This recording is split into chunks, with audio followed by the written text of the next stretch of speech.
The Ex-Worker. An audio strike against a monotone world. A podcast of anarchist ideas and action. For everyone who dreams of a life off the clock.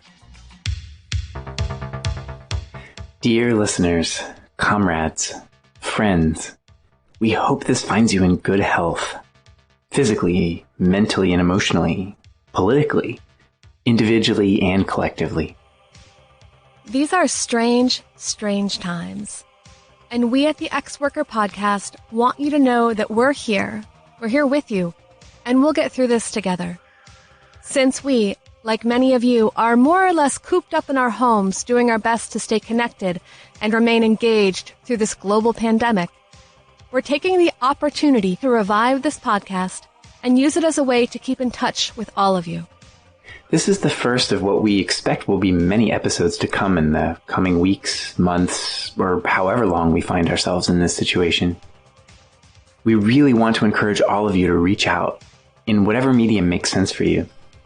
Let us know what's going on where you are, how you're doing and what you need, and your thoughts about what kinds of experiments we can undertake together, even at a distance, to promote liberation and these most challenging of circumstances. No one can predict from here what direction the social crisis prompted by the virus will take. On the one hand, we see some of the worst examples of impending fascism. Police rounding up homeless people and establishing curfews, the militarization of all sorts of aspects of everyday life as well as political rhetoric, Nazis taking advantage of the empty streets to spew racist graffiti and attack immigrant, queer, and left-wing spaces, borders closing and bans on all public assembly, and so forth and so on. But on the other hand, some possibilities are opening up that would have seemed unthinkable just weeks ago.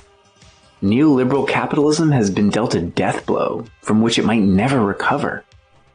The notion that all people are entitled to health care regardless of ability to pay has become universal, and insistence on our unrestricted right to housing and utilities is growing, as freezes on evictions and utility shutoffs go into effect.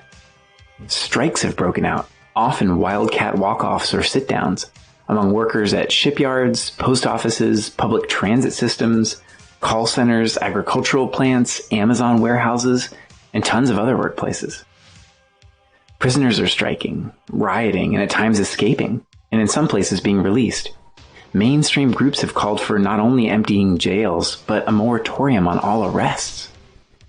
And perhaps most importantly, a profound spirit of broad social solidarity is taking hold all over the place, with mutual aid networks forming and a sense of care and appreciation for neighbors and employees challenging our conventional apathy.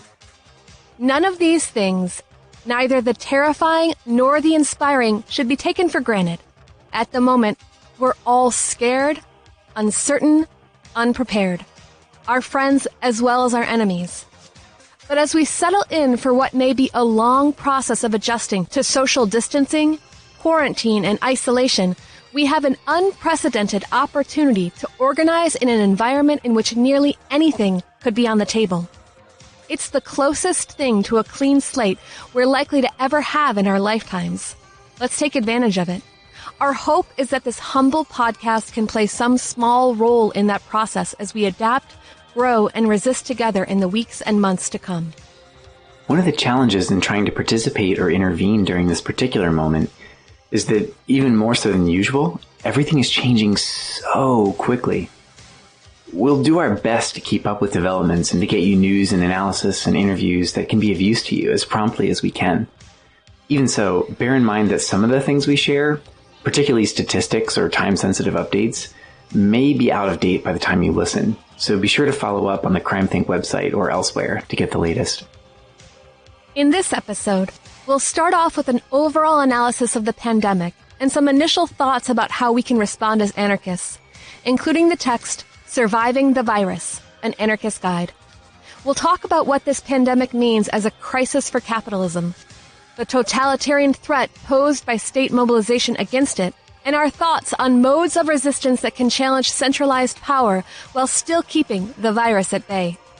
Incidentally, if English isn't your first language, or you're in touch with others who might find it useful, you can find the text translated into German, Spanish, French, Greek, Indonesian, Italian, Polish, Portuguese, and Turkish through the links on our website. We'll also share part of a report we received from anarchist comrades in Italy, one of the areas hardest hit by the virus, called Against the Coronavirus and the Opportunism of the State. And we'll wrap up by reflecting a bit on the Ex-Worker podcast project and asking for input from all of you about our path forward together as we navigate the crisis and the new terrain of resistance in the coming months. Of course, we know that one of the biggest things on the tip of everyone's tongue right now is the prospect of a widespread rent strike starting April 1st. That's important enough that we're devoting an entire episode to it, including manifestos, interviews, and even a history of the rent strike as a tactic. Stay tuned for that. In upcoming episodes, we'll also be featuring interviews with anarchist healthcare workers on the front lines of the crisis, more analysis and history, and plenty of other things. As usual, you can always find a full transcript of this episode, along with all the relevant links and references on our website, CrimethInc.com/podcast. And we hope you'll be in touch with us by email to podcast@CrimethInc.com or on social media via the CrimethInc Facebook, Twitter, and Instagram accounts. Huge thanks to everyone for tuning in. Now, let's get started.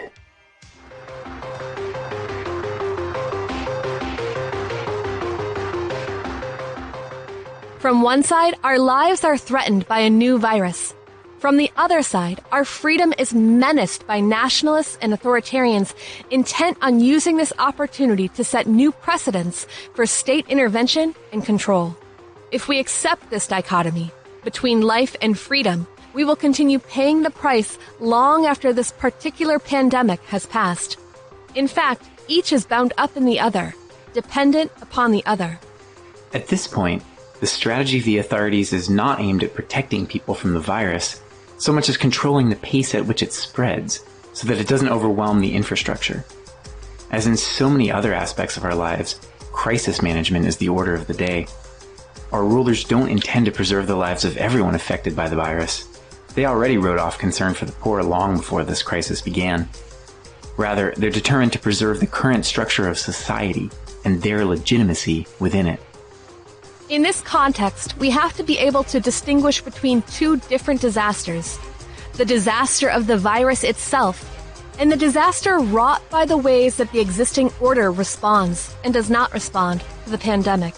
It will be a grave mistake to throw ourselves at the mercy of the existing power structures, blindly trusting that they exist to save us.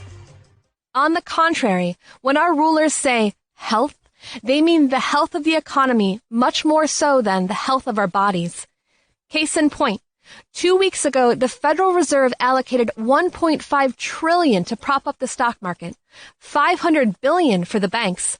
But even now, most U.S. citizens still can't get tested for coronavirus.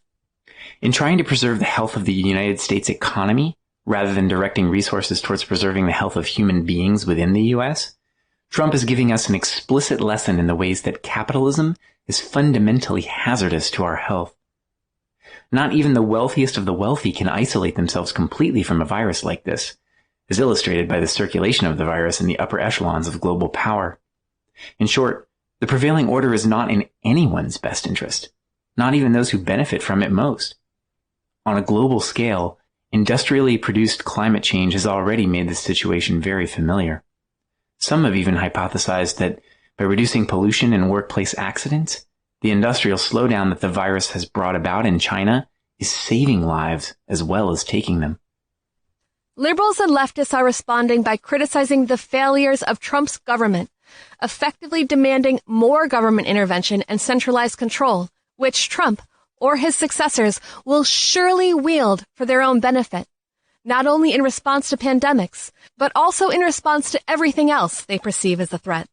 Fundamentally, the problem is that we lack a discourse about health that is not premised on centralized control. Across the political spectrum, every metaphor we have for safety and health is predicated on the exclusion of difference. For example, borders, segregation, isolation, protection, rather than the aim of developing a positive relationship with difference. For example, extending healthcare resources to all, including those outside the borders of the U.S. We need a way of conceiving of well-being that understands bodily health, social ties, human dignity, and freedom as all being interconnected. We need a way of responding to crisis based in mutual aid that doesn't grant even more power and legitimacy to tyrants. Rather than placing blind faith in the state, we must focus on what we can do with our own agency, looking back to previous precedents for guidance. Let no one charge that anarchistic organizing is not disciplined or coordinated enough to address an issue like this. We have seen over and over that capitalist and state structures are at their most disciplined and coordinated precisely in the ways that they impose unnecessary crises on us. Poverty, climate change, the prison industrial complex. Anarchism, as we see it, is not a hypothetical blueprint for an alternative world, but the immediate necessity of acting outside and against the dictates of profit and authority in order to counteract their consequences. While the current models of addressing the pandemic that states are carrying out are based on top-down control that nevertheless fail to protect the most vulnerable, an anarchist approach would focus chiefly on shifting resources, such as medical care, toward all who require them, while empowering individuals and communities to be able to limit the amount of risk they choose to expose themselves to without tremendous negative consequences. There are precedents for this. We recall the famous Italian anarchist Errico Malatesta returning to Naples in 1884, despite the threat of a 3-year prison term hanging over his head, to treat a cholera epidemic in his hometown. Surely our ancestors have theorized about this and taken actions that we could learn from today. Just a few years ago, some anarchists set themselves the challenge of analyzing how to respond to the Ebola outbreak from an anarchist perspective. We're asking you to think and write and talk about how to generate a discourse about health that distinguishes it from state control, and what sorts of actions we can take together to help each other survive this situation while preserving our autonomy.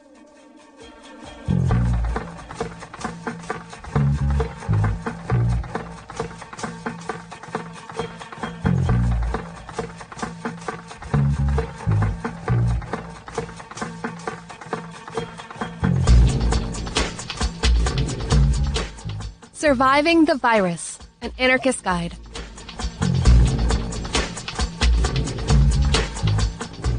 The pandemic is not going to pass in the next few weeks.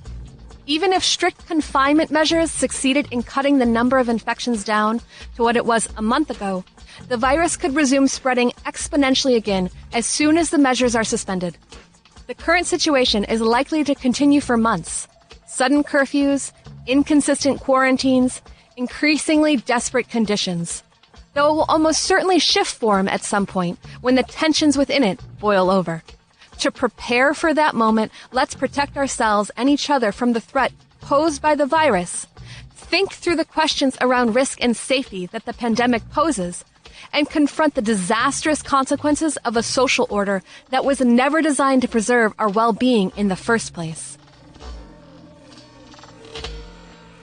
Long-standing anarchist forms of organization and security have a lot to offer when it comes to surviving the pandemic and the panic it is causing. Form an affinity group. The prospect of quarantine tells us a lot about how we were already living. Those who live in close-knit families or joyous collective houses are in a much better situation than those in broken marriages and those who have big empty houses all to themselves. This is a good reminder of what really matters in life. Despite the models of safety that are represented by the bourgeois dream of nuclear family homeownership and the U.S. foreign policy that reflects it, togetherness and care are much more important than the kind of security that depends on fencing out the whole world. Social distancing must not mean total isolation. We won't be safer if our society is reduced to a bunch of atomized individuals. That would neither protect us from the virus nor from the stress of this situation, nor from the power grabs that capitalists and state authorities are preparing to carry out. As much as the elderly are at risk from the virus, for example, older people are already dangerously isolated in this society. Cutting them off from all contact with others will not preserve their physical or mental health. All of us need to be embedded in tight-knit groups in a way that maximizes both our medical safety and our collective capacity to enjoy life and take action. Choose a group of people you trust, ideally people you share day-to-day life with, all of whom share similar risk factors and levels of risk tolerance. For the purposes of surviving the virus, this is your affinity group, the basic building block of decentralized anarchist organization. You don't necessarily need to live in the same building with them. The important thing is that you can cut down your risk factors to those you all share and feel comfortable with. If your group is too small, you'll be isolated, and that will especially be a problem if you get sick. If your group is too big, you'll face needless risk of infection. Talk with each other until you arrive at a set of shared expectations as to how you will engage with the risk of contagion. This could be anything from total individual physical isolation to remembering to use hand sanitizer after touching surfaces in public. If you are able to minimize your risk factors for exposure to the virus outside your group, within it you can still hug, kiss, make food together, touch the same surfaces. The important thing is to agree about the level of risk you are collectively ready to tolerate, adhere to a set security protocol, and communicate clearly when a new risk factor arises. This is what anarchists call security culture, the practice of establishing a set of shared expectations to minimize risk. When we're dealing with police repression and the surveillance of the state, we protect ourselves by sharing information on a need-to-know basis. When we're dealing with a virus, we protect ourselves by controlling the vectors along which contagions can spread. It's never possible to avoid risk altogether. The point is to determine how much risk you are comfortable with and conduct yourself in such a way that if something goes wrong, you won't have any regrets, knowing that you have taken all the precautions you deemed necessary. Sharing your life with an affinity group, you get the best parts of both caution and conviviality. Form a network. Of course, your affinity group alone won't suffice to meet all your needs. What if you need resources that none of you can safely access? What if you all get sick? You need to be connected to other affinity groups in a network of mutual aid, so that if any group in the network gets overwhelmed, the others can come to their assistance. Participating in a network like this, you can circulate resources and support without all needing to expose yourselves to the same level of risk. The idea is that when people from different groups within the network interact, they employ much stricter safety measures so as to minimize additional risk. The phrase mutual aid has been thrown around a lot lately, even by politicians. In its proper sense, mutual aid doesn't describe a program that provides unidirectional assistance for others the way a charity organization does. Rather, it's the decentralized practice of reciprocal care through which participants in a network make sure that everybody gets what they need, so that everyone has reason to be invested in everyone else's well-being. This is not a matter of tit-for-tat exchange, but rather an interchange of care and resources that creates the sort of redundancy and resilience that can sustain a community through difficult times. Mutual aid networks thrive best when it's possible to build up reciprocal trust with others over a long period of time. You don't have to know or even like everyone else in the network, but everyone has to give enough to the network that together, your efforts create a sense of abundance. The framework of reciprocity might seem to lend itself to social stratification, in which people from similar social classes with similar access to resources gravitate to each other in order to get the best return on the investment of their own resources. But groups from different backgrounds can have access to a wide range of different kinds of resources. In these times, financial wealth may prove much less valuable than experience with plumbing, the ability to speak a particular dialect, or social ties in a community you never thought you'd find yourself depending on. Everyone has good cause to extend their networks of mutual aid as far and wide as possible. The fundamental idea here is that it is our bonds with others that keep us safe, not our protection from them or our power over them. Preppers who have focused on building up a private stockpile of food, gear, and weapons are putting the pieces in place for an each-against-all apocalypse. If you put all your energy into individual solutions, leaving everyone around you to fight for survival on their own, your only hope is to outgun the competition. And even if you do, when there's no one else to turn those guns on, you will be the last one left. And that gun will be the last tool at your disposal. How we relate to risk. The appearance of a new, potentially lethal contagion forces all of us to think about how we relate to risk. what's really worth risking our lives for? On reflection, most of us will conclude that, all other things being equal, risking our lives just to keep playing our role in the capitalist economy is not worth it. On the other hand, it might be worth it to risk our lives to protect each other, to care for each other, to defend our freedom, and the possibility of living in an egalitarian society. Just as being completely isolated is not safer for the elderly, trying to avoid risk entirely won't keep us safe. If we keep strictly to ourselves while our loved ones get sick, our neighbors die, and the police state takes away every last vestige of our autonomy, we're not going to be safer. There are many different kinds of risk. The time is probably coming when we will have to rethink what risks we are prepared to take in order to live with dignity. This brings us to the question of how to survive all the needless tragedies that governments and the global economy are heaping upon us in the context of the pandemic, not to mention all the needless tragedies they were already creating. Fortunately, the same structures that can enable us to survive the virus together can also equip us to stand up to them. Surviving the crisis. Let's be clear. Totalitarianism is no longer a threat situated in the future. The measures being implemented around the world are totalitarian in every sense of the word. We are seeing unilateral government decrees imposing total travel bans, 24-hour-a-day curfews, veritable martial law, and other dictatorial measures. This is not to say that we should not be implementing measures to protect each other from the spread of the virus. It is simply to acknowledge that the measures that various governments are implementing are based in authoritarian means and an authoritarian logic. Think about how much more resources are being poured into the military, the police, the banks, and the stock market than into public health care and resources to help people survive this crisis. It's still easier to get arrested for loitering than to get a test for the virus. Just as the virus shows us the truth about how we are already living, about our relationships and our homes, it also shows us that we were already living in an authoritarian society. The arrival of the pandemic just makes it formal. France is putting 100,000 police on the streets, 20,000 more than were deployed at the high point of the Gilets jaunes protests. Refugees in need of asylum are being turned away along the borders between the U.S. and Mexico and between Greece and Turkey.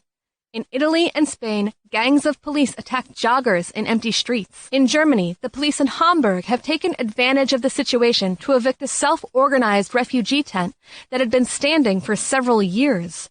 Despite the quarantine, the police in Berlin are still threatening to evict an anarchist collective bar. Elsewhere, police dressed in full pandemic stormtrooper regalia raided a refugee center. Worst of all this is occurring with the tacit consent of the general population. The authorities can do virtually anything in the name of protecting our health, right up to killing us. As the situation intensifies, we will likely see the police and the military employing increasingly lethal force. In many parts of the world, they are the only ones who are able to gather freely in large numbers.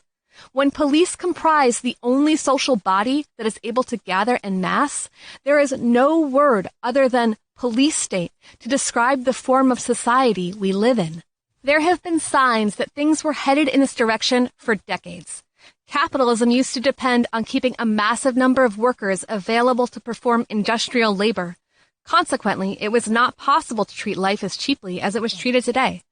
As capitalist globalization and automation have diminished dependence on workers, the global workforce has shifted steadily into the service sector, doing work that is not essential to the functioning of the economy and therefore less secure and well paid, while governments have become increasingly dependent on militarized police violence to control unrest and anger. If the pandemic goes on long enough, we will probably see more automation. Self-driving cars pose less threat of infection to the bourgeoisie than Uber drivers, and the displaced workers will be divided up between the repression industries, police, military, private security, private military contractors, and precarious workers who are forced to take on great risk to make a few pennies. We're accelerating into a future in which a digitally connected, privileged class performs virtual labor in isolation while a massive police state protects them from an expendable underclass that takes most of the risks. Already, billionaire Jeff Bezos has added 100,000 jobs to Amazon, anticipating that his company will drive local stores everywhere out of business. Likewise, Bezos won't give his Whole Foods employees paid leave despite the constant risk they face in the service sector, though he is giving them a $2 raise through April. In short, he still considers their lives worthless, but he admits that their deaths should be better paid. In this context, there is bound to be revolt. It is likely that we will see some social reforms aimed at placating the population, at least temporary ones to mitigate the impact of the pandemic, but that they will arrive alongside the ever-increasing violence of a state that no one can imagine doing without, insofar as it is misunderstood as the protector of our health. In fact, the state itself is the most dangerous thing to us, as it enforces the drastically uneven distribution of resources that compels us to face such imbalanced distributions of risk. If we want to survive, we can't just demand more equitable policies. We also have to delegitimize and undermine the power of the state. Strategies of resistance. Towards that end, we'll conclude with a few strategies for resistance that are already getting off the ground. First, and maybe foremost, are rent strikes. Since we'll be devoting an entire episode to this, we'll skip over this critical tactic right now and look at some of the other modes of resistance that could flourish in this new pandemic landscape. Labor and transit strikes. Hundreds of workers at the Atlantic shipyards in Saint-Nazaire went on strike recently. In Finland, bus drivers refused to take payments from riders in order to increase their safety from contagion and protest against the risks they are being exposed to, showing in the process that public transit could be free. If ever there was a good time for the embattled and precarious working class to show strength through strikes and work stoppages, this is it. For once, much of the general population will be sympathetic, as the interruption of business as usual can also diminish the risk of the virus spreading. Rather than seeking to improve the individual circumstances of particular employees through wage increases, we believe the most important thing is to build networks that can interrupt business as usual, disrupt the system as a whole, and point towards the revolutionary introduction of alternative ways of living and relating. At this point, it is easier to imagine the abolition of capitalism than to imagine that even under these circumstances, it could be reformed to serve all of our needs in a just and equitable manner. Prison revolts.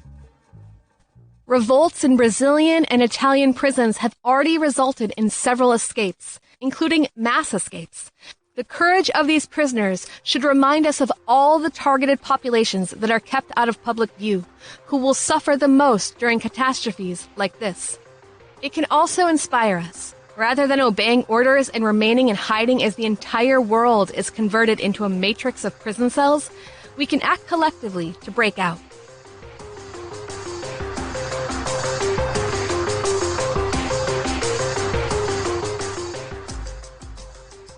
And what else?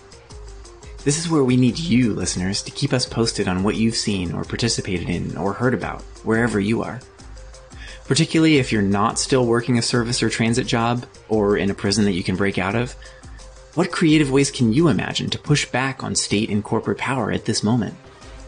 Online and social media strategies, hacking, counter-surveillance techniques, DIY production, decentralized mutual aid, prisoner solidarity, solo actions, new forms of care and kinship, theorizing and strategizing, study and political education, taking inspiration from history, producing alternative culture, music and art and theater and fiction and comics and whatever else, shifting the discourse to insist on a fundamental right to all the basic necessities of life without permission from the state or participation in the wage economy, creative, coordinated, but physically dispersed collective protests, like the hundreds of thousands of Brazilians who bang pots and pans at the same time from their houses and balconies against the Bolsonaro regime. Anything.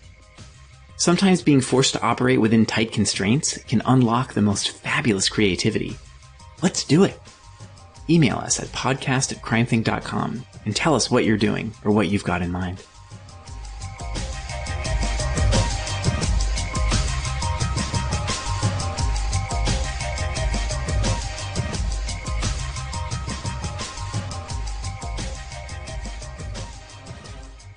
As of now, when we recorded this podcast at the end of March 2020, the United States has now surged to the top of the list among countries around the world in terms of number of cases, with somewhere between 100 and 140,000 confirmed infections. In this, as in all other matters, we should pause and ask why we should focus on the nation state as our unit for counting and evaluating everything. Even though it's largely national health departments that collect the stats, it's clear that different cities, regions, subpopulations, and so forth have radically different levels of infection and exposure. Given that this is a global phenomenon, and that any successful effort to combat it has to involve coordination and cooperation across national borders, we should make sure in the way that we talk about the virus that we don't inadvertently make nations and borders seem necessary or logical or natural in any way. That's true not just about disease, but about pollution and ecology, animal species, weather, economics and resources, and of course human relationships too. If there's one lesson we should all be learning from a crisis like this, it's that nation states and their borders are arbitrary and meaningless in terms of the most important problems we're facing today. Which makes it all the more insane how reactionary politicians are trying to exploit the virus panic to prop up their nationalist agendas. I'm thinking in particular of Trump's absurd effort to rebrand COVID-19 as the Chinese virus. He claimed that all the resulting accusations of blatant xenophobia and racism were just more liberal media whining, since global pandemics are always named after the places they originate, like the so-called Spanish flu of 1918 and 1919. Of course, as people quickly pointed out, that pandemic most likely originated in Kansas, so much for that idea. Incidentally, do you know why that pandemic was labeled Spanish flu, despite it originating in the U.S.? No. Why? Well, it's interesting. So in 1918, the U.S. had just entered World War I and was fighting with France, the UK, Japan, China, Italy, and various other countries against Germany, Austria-Hungary, and the Ottoman Empire, right? So all of these countries had intense press censorship in place at the time, and severe repression against anyone who said, did, or reported on anything that those governments construed as hurting the war effort or the country's morale. So when the disease started spreading through troop movements and sickening thousands of people in the US and France and the UK and Germany, those countries' governments wouldn't allow the newspapers to print anything about it, which, as you can imagine, led to thousands and thousands of deaths that could have been prevented if folks had known about it and been able to act to protect themselves earlier. But Spain was a neutral country during World War I, and so didn't have the same press censorship. So when thousands of people started to get sick, the media actually reported it. And so global media picked up the story and termed it the Spanish flu. So it's not that the disease started there or was even more widespread or deadly there relative to other countries. It's that the rest of the countries where it struck hardest were so blinded by militarism and state control of the press that they pretended like it didn't exist and that it was a foreign issue. Xenophobia and nationalism are deadly, quite literally. It's true. Well, even though we don't recognize the legitimacy of any of these borders, the stats we have are broken down that way. After the U.S., the largest number of cases, and by far the highest number of deaths of any country, is in Italy. As of now, there are over 90, nearing 100,000 confirmed cases and over 10,000 deaths. Given how intense the impact of the disease has been in Italy, we're particularly interested to hear from our comrades there to see what we can learn. On March 12th, we published a text written by anarchists in northern Italy describing the situation there, particularly in the city of Milan, with an introduction putting it in context for us here. To check out the full text, you can visit CrimethInc.com.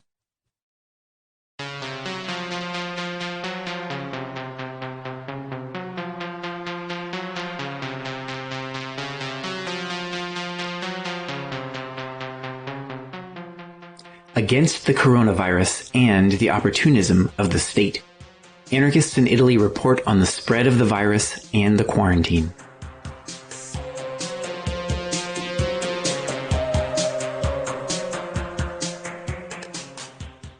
Pandemic Diary, Milan.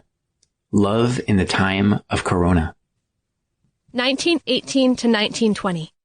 Already shaken by the First World War, the world faced a more insidious foe, Spanish flu, a catastrophic pandemic that infected 500 million people, killing as many as 50 million or more, twice the number of casualties as in the war. 2020. COVID-19. A new pandemic infection is spreading all over the world. Here, we'll focus on Italy, asking a couple of questions about how to face COVID-19.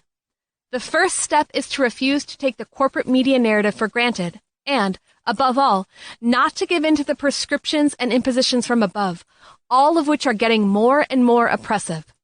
We begin from the most obvious facts. This outbreak highlights the need for international solidarity and cooperation so that people can join forces to cope with the difficulties and achieve common goals. But in the current system, in which every nation takes advantage of other tragedies and every crisis paves the way for profiteering, that's not possible. However we approach the question, we arrive at the same conclusion. Capitalism and imperialism point out the need for a radical shift from the current state of things. But let's step back and concentrate on Lombardy, going back to the day that the Italian government signed the first decree attempting to control the spread of the infection. February 16th. Today, the Italian government signed the first decree attempting to control the spread of the infection. Milan, 7 p.m. The worry that all schools and gathering places will be closed spreads quickly, along with a panic that takes hold among people, creating pseudo-apocalyptic moments. Supermarkets are stormed as if we were on the brink of war. People buy huge quantities of breathing masks and hand sanitizer. Thin paper masks have become a totem representing safety. We hear screams, we see people weeping, we experience mass panic. Following the rumors about restrictions, Milan, the great Milan, the city that never stops, was paralyzed with fear. But it only took a few hours to return to life. In fact, the morning after the announcement, what was stirring all over the city wasn't fear of the virus, but fear of not being able to live the Milano di bere, the fast-paced, fashionable, boozy social life that has defined popular images of the city since the 1980s. Bars and pubs were closed from 6 p.m. to 6 a.m. Clearly, the viruses clock into work at night like proletarians on graveyard shift. Restaurants were not. Apparently, you get ill if you drink, but if you eat, the virus, on the contrary, respects you. At the same time, we saw the closure of all schools, universities, and other gathering places. Late February. A week passes and Milan, this provincial wannabe New York, doesn't stop. Likewise, the virus advances, causing further panic. There are more infections, more deaths. Even if, granted, the victims include many older people suffering from existing cardiovascular diseases. Once again, everything is locked down. Schools, cinemas, theaters, kissing and hugging, but not bars, restaurants, malls, or public transit. Meanwhile, the city's mayor tries to give strength to the poor Milanese afflicted by this appalling virus that preys by night and only if you meet for drinks. Employing his beloved social networks, he posts a video with the hashtag Milano non si ferma, Milano doesn't stop, a flashy marketing ploy sponsored by the Union of Italian Catering Brands. Within days, the mayor backs out of the statement he had initially issued, instead serving up a false narrative based in xenophobic class rhetoric. The virus isn't the heart of the emergency. The real emergency, patient zero of this cosmopolitan city, is the economic precarity that inflicts despair upon its exploited workers. Now we are forced to fight not only against the rising cost of living, but the new form of smart working, which has never been used before in Italy, but will surely become next year's trend to further exploit through subcontracts and outsourcing. Many employers in northern Italy's red zones are forcing their employees to take sick or administrative leave, while others must endure awful schedules in work sites without any sort of security measures. Just to give you an idea, from January 1st to February 6th this year, there have been 46 workplace deaths. In short, there have been 3 stages, which we can summarize as follows. The first stage, now impossible to maintain, is to conceal the problem. The second stage is the so-called media terrorism that is still in progress, wavering and oscillating between mass panic and illusory calm. In the third stage, the current one, dramatic changes are imposed in society under the cover of a combination of panic and social consensus. Meanwhile, decrees are introduced that will have a considerable impact upon our future, denying us the right to protest, to go on strike, to gather on our own terms. According to the Prime Minister's decree, additional restrictions and measures to contain the virus in Lombardy will be extended until April 3rd. We will need special permission to travel in and out of a region and also within it. People are urged to self-quarantine. All schools and universities are closed. We all know studying is not important, so why not seize the opportunity to drag parents and students already exhausted from years and years of budgetary cuts into the mess? Bars and restaurants can remain open from 6 a.m. to 6 p.m. as long as customers can keep a distance of at least 1 meter between each other. Theaters, gyms, ski resorts, and discotheques are shut down, but all major sporting events can take place behind closed doors. That's Italy. You can't live without football. All public gatherings are banned. No weddings and funerals. Medium-sized and large malls are shut down, but only during weekends and bank holidays.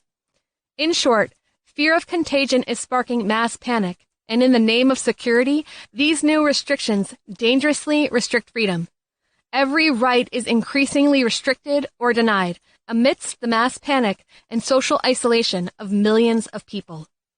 Meanwhile, former Minister of the Interior, Matteo Salvini, the right-wing populist and anti-immigrant politician, complained that the government didn't block boats loaded with migrants, wondering if the government had underestimated the coronavirus by, quote, allowing the migrants to land. He wants to close Italian borders to migrants, but keep the borders open towards the United Kingdom. Just days before the decree was signed, he was able to go to London, challenging all common sense, spreading his nationalist and racist thoughts across Europe, the plague that precedes coronavirus. Now, we must ask ourselves some other questions that may be hard to answer. The first one is how we should react to what's happening, taking into account all the objective difficulties connected to the bans. For example, punishments for violators include up to 3 months in jail or fines of $225.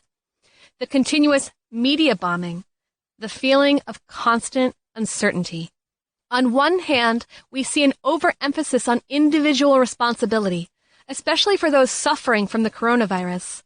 On the other hand, the state using the excuse of an emergency to impose new rules. They don't talk about drastic cuts to public hospitals over the last 10 years, about the situation of workers in the front line, especially doctors, nurses, and the like, about the negative effects on the health sector, such as the interruption of regularly scheduled medical examinations, including dialysis and the treatment of diabetes and others with serious medical conditions, who have seen their minimal rights denied by the diversion of economic efforts towards this emergency without ever taking them into account. Hypocritically, Italian politicians, the same ones who attacked the public health sector and its workers, heap praise upon our public health system, never mentioning all the profit-driven privatization. So what will happen now? What will be the historical consequences of these emergencies? In recent years, we can see clearly that a set of repressive rules has been created in Italy that didn't disappear even when each emergency ended, whatever type of emergency it was. In this country, the creation and exploitation of emergency has created serious problems for us. On the pretext of making war on the mafia and so-called terrorism, the authorities passed, quote, special laws, expanding maximum prison sentences to allow for life without parole. Likewise, earthquakes have served as an opportunity to introduce antisocial regional laws on the pretext of exposing looting. The earthquake in L'Aquila illustrates this, even if, in that case, they had to face a very combative grassroots response. Likewise, the anti-hooligan special laws that, since 2006, started addressing the most, quote, unpresentable part of the movement from the point of view of the police, the organization of youngsters from the poorest suburbs, often prone to fighting against the police and to breaking the rules they impose. Those laws were supposed to target, quote, dangerous hooligans from organized football clubs, but in the years since they were passed, they have been used to repress strikes, mobilizations, and pickets as well. We can see the consequence in political struggles that are targeted with fines and the well-known DASPO, an order banning access to sport events that has also been imposed in a preventative form against other targets without even going through courts, with the pure arbitrariness of the police. The anti-repression slogan, special laws, today for hooligans, tomorrow for the whole city, is relevant here too. First, they'll target us, but eventually they'll extend control to everyone. But this kind of repression can also generate revolt. In response to the government taking away a variety of prisoners' rights, including visitation and recreation, prisoners rioted. As of March 9th, more than 50 had escaped in the riots, though 6 had been killed. Criminal trials were continuing even during the outbreak, though prisoners are prohibited from attending, supposedly out of fear they will contract the virus and spread it to those trapped in the prison system. Despite all the threats and risks, on the first day of the national lockdown, a few dozen protesters converged on the empty streets of central Rome outside the Ministry of Justice to elevate the demands of prisoners across the country in revolt. March 11th. New, stricter measures have been imposed on those who violate the quarantine, who now can be charged with manslaughter against public health, while those violating quarantine who exhibit COVID-19 symptoms, such as fever and cough, causing the death of elderly people or subjects at risk, could be charged with voluntary manslaughter and jailed up to 21 years. The same applies to those having contacts with COVID-19 positive people and maintaining social relationships or working with them without taking the necessary precautions or inform the others. March 12th. Everything except malls, drugstores, and convenience stores are closed for 2 weeks. We are on lockdown and the quarantine isolates us from the world. Call me a catastrophist, but what comes to mind is the fate of Prince Prospero hiding in his fortified abbey. And now was acknowledged the presence of the Red Death.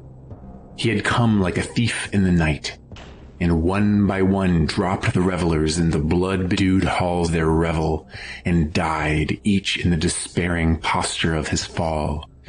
And the life of the ebony cock went out with that of the last of the gay, and the flames of the tripods expired, and darkness and decay and the Red Death held illimitable dominion over all.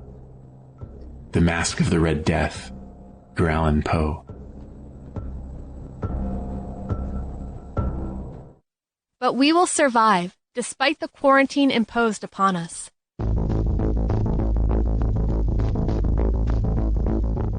March 13th. The whole of Italy, brought to its knees, finally seems to be moved by a rebellious spirit. We are not talking about the singing flash mob scheduled for today at 6 p.m., the call to go out on your balcony to sing and play music, to let the world know that we can do it, and that everything will be all right. This is something else. Irresponsible strike, say the masters. Safety measures are lacking in the workplaces, say employees. Quote, we are not expendable. We are not cannon fodder. These are the chants coming from Italy's factories. From north to south, unions and workers are making a show of force and stirring things up with spontaneous strikes, calling for measures to safeguard health. That, at least, is something.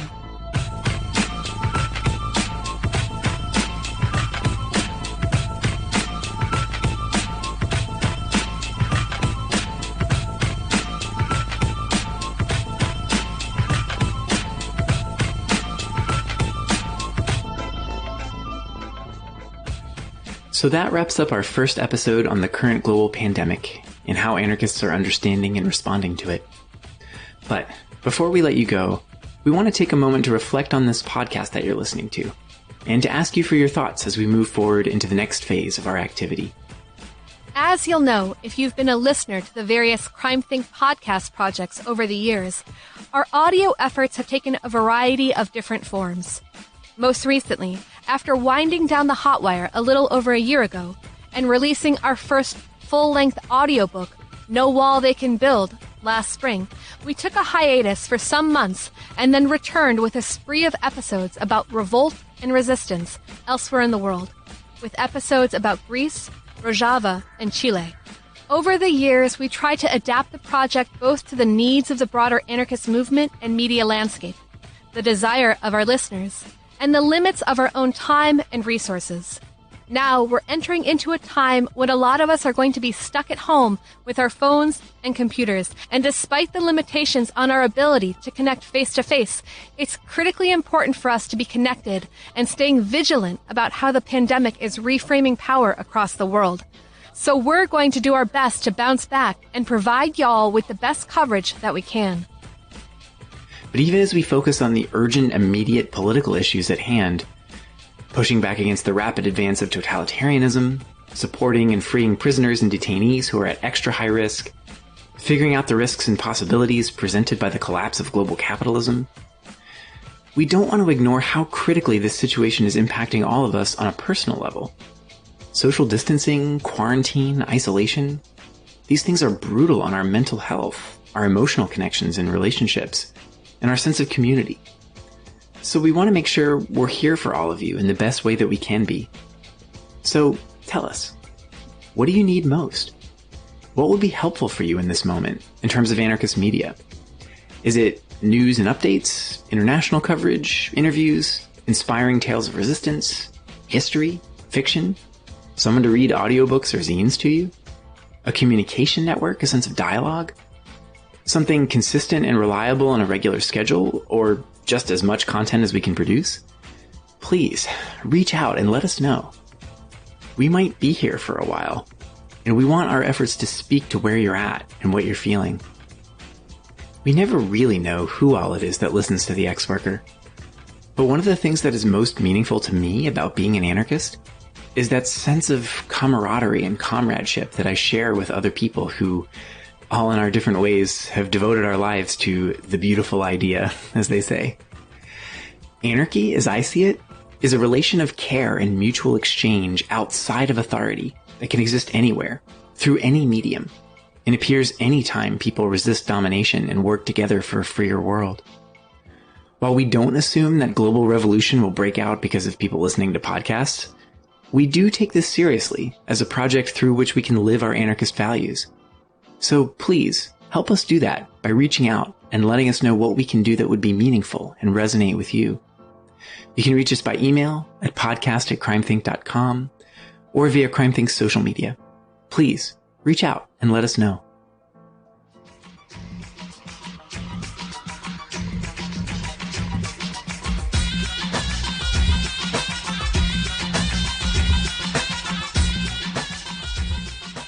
And while we're at it, we also want to give a shout out to the other sibling anarchist media projects we love and want to promote too. The Final Straw continues to put out awesome weekly shows throughout the crisis. It's Going Down has got great ongoing coverage, including their This is America podcast. Rust Belt Abolition Radio and Kiteline have produced episodes focusing on the situation of prisoners during the pandemic. Rebel Steps has produced a new rent strike episode, and our friends at Submedia continue to produce excellent video work. You can find all of these and a lot more through the Channel Zero Network, a collaborative effort of over a dozen anarchist media projects. Links to all of these are in our show notes at crimethinc.com, along with the transcript from this episode. So that's it for this episode. Thanks to all of you for listening. Please, take care, stay healthy, stay rebellious, and be in touch. We're keeping all of you in our thoughts. Till next time.